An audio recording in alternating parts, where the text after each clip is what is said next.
फरीदाबाद के सेक्टर 58 में बुधवार की बीती रात दो दोस्तों ने अपने ही एक दोस्त पर मुखबरी का आरोप लगाते हुए ताबड़तोड़ चाकुओं से हमला कर मौत के घाट उतार दिया और मौके से फरार हो गए। जिसके बाद मृतक के परिजन उसको लेकर बादशाह खान सिविल अस्पताल में पहुंचे, जहां पर डॉक्टरों ने उसे मृत घोषित कर दिया। पुलिस पूरे मामले की जांच में जुटी है।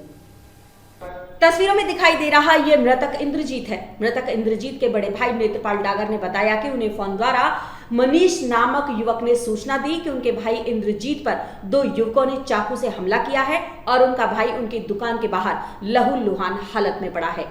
सूचना मिलने के बाद वो तुरंत मौके पर पहुंचे और देखा कि उनका भाई लहूलुहान हालत में जमीन पर पड़ा हुआ था, जिसको वो उठाकर पहले एक निजी अस्पताल में इलाज के लिए लेकर पहुंचे, लेकिन डॉक्टरों ने उसे बादशाह खान सिविल अस्पताल ले जाने के लिए रेफर कर दिया। जिसके बाद वो अपने भाई को बीके हॉस्पिटल पहुंचा, जहां पर डॉक्टरों ने उसके भाई इंद्रजीत को मृत घोषित कर दिया।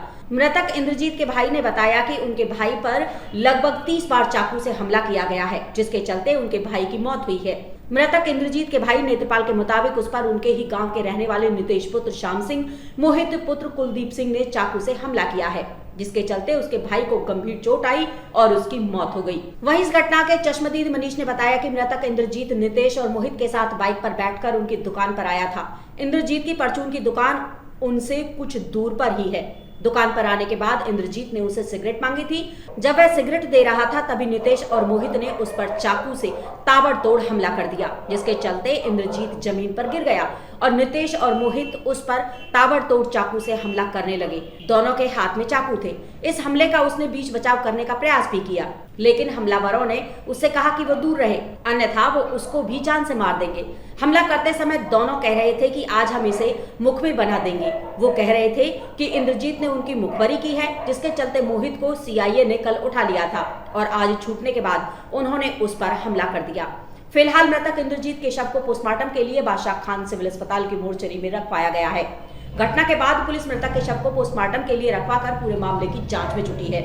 मृतक के भाई नेत्रपाल के मुताबिक मोहित और नितेश का पहले भी क्रिमिनल रिकॉर्ड रहा है। वो चाहते हैं कि उनके भाई के हत्यारे को कड़ी से कड़ी सजा दी जाए। आपको बता दें कि मृतक इंद्रजीत गांव झाड़ सैतली का रहने वाला था और उस पर हमला करने वाले भी गांव झाड़ सैतली के ही रहने वाले हैं। मृतक इंद्रजीत शादीशुदा था, जिसकी एक 10 साल की बेटी और लगभग 7 साल का एक बेटा है। नाम बताएंगे एक बार? मेरा नाम मुकेश डागर है। मुकेश जी, क्या हुआ है? बच्चों का आपस का ऐसे बुला के ले गए थे, इसकी दुकान से उस दुकान पे दूसरी दुकान पे बुला के ले गए थे, जहां हमें लगती नहीं कि भाई इतना बड़ा मामला होगा कि भाई जो इन्होंने ये कदम उठाया है। और हमारे गांव को करीबन कोई 1400-1500 साल बसे हो गए। हम अपने गांव की दूसरे गांवों के फैसले में भी मिसाइल देते थे, लेकिन आज बड़े दर्दनाक घटना है। इस तरह की वारदात हमारे गांव में पहली हुई है। हमारे सारे गांव को बड़ा इस चीज का दुख है कि भाई 1400-1500 साल गांव बसे हो गए, उसमें पहली बार आज तक हमारे गांव की कोई फौजदार की भी रिपोर्ट अगर जो हुई है, सुबह दे के आए तो शाम को एप्लीकेशन वापसी आ गई है। हम कभी पंचायत में जाते हैं तो अपने गांव की मिसाइल हमारे गांव की दी जाती थी कि भाई इस तरह का गांव झाड़ सैतली है।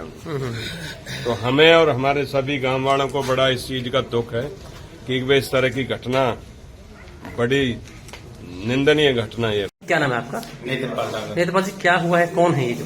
ये मेरा छोटा भाई इंद्रजीत डागर है जी। मैं और जगन डागर जी, अमरपाल डागर जी के घर बैठे थे।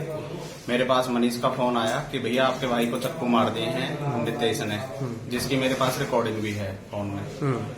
उसके बाद मैं वहां पे पहुंचा हूं तो एक कमरे में मुझे ऐसी हालत में मिला। मैं इसको पवन अस्पताल लेके गया। वहां पे उन्होंने कहा कि इसमें कुछ नहीं है।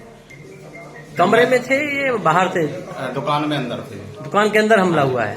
हाँ जी। फिर मैंने के काउंटर सारे वो करके वहां से पब्लिक को बुला के इसको गाड़ी में लिया है। गाड़ी में लेने के बाद पवन हॉस्पिटल लेके गया हूँ। पवन हॉस्पिटल ले जाने के बाद मैं इसको सीधा, उन्होंने कहा भाई इसमें कुछ नहीं है भैया। कितने चोट होंगे, कितने निशान होंगे लगभग? सारे शरीर में चाकू के निशान लगे पड़े हैं। 2 दर्जन के आसपास माने?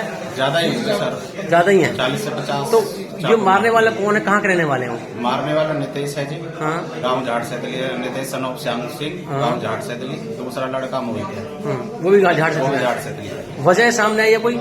वजह तो सर अब पता चलेगी कि क्या वजह है। बता रहे हैं कि जो जानकारी मिली है हमें कि हमें वो तो कोई मनीष मुखबरी का है, आरोप लगाया था इस मनीष पर। बता रहा था कि इसकी दुकान से इसको बैठा के लाए मेरी दुकान पे, वहां आते ही इसमें चाकू मारे। वो जो बोल रहे थे उस समय कि तुझे हम मुखबर बना देंगे, ऐसे कोई आरोप लगे थे इन पे।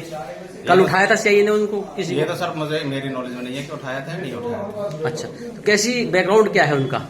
सर ये भी कभी जेल मतलब गए हैं? जेल गए हैं, गुंडा प्रवृत्ति के ही हैं। क्या चाहते हैं आप? सर हम तो जो प्रशासन हमारे साथ जायज करेगा और जो समाज करेगा